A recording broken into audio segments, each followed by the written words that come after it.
Hi hello नमस्ते, मी मंदा अंगणवाडी क्रमांक 13 चॅनलवर आपलं सहर्ष स्वागत आहे। आणि आज आपण पाहणार आहोत गरोदर मातांचं आभा कार्ड कसं तयार करायचं।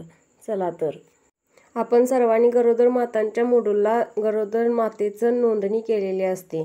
तिच्या प्रोफाईलला जायचं आणि खाली असं ज्याचं तयार नसेल आभा कार्ड केलं तिथं खाली येतं की क्रिएट आभा कार्ड, तिथं जायचं, क्लिक करायचं।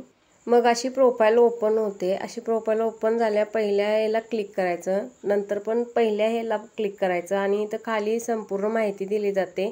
आणि मी आधार घोषित म्हणजे खाली जे हे आहे तिथं टिक करायची आणि सत्यापित करायचं। मग त्या गरोदर मातेचं आपोआप आभा कार्ड क्रिएट होईल।